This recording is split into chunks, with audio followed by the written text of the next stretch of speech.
شروع اللہ کا نام لے کر جو بڑا مہربان نہایت رحم والا ہے۔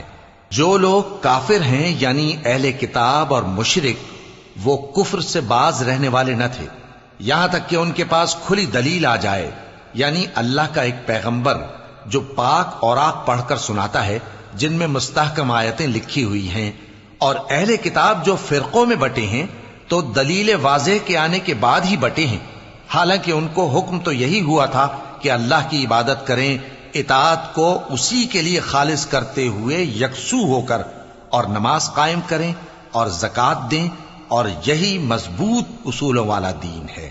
جو لوگ کافر ہیں یعنی اہل کتاب اور مشرک، وہ دوزخ کی آگ میں پڑیں گے اور ہمیشہ اسی میں رہیں گے۔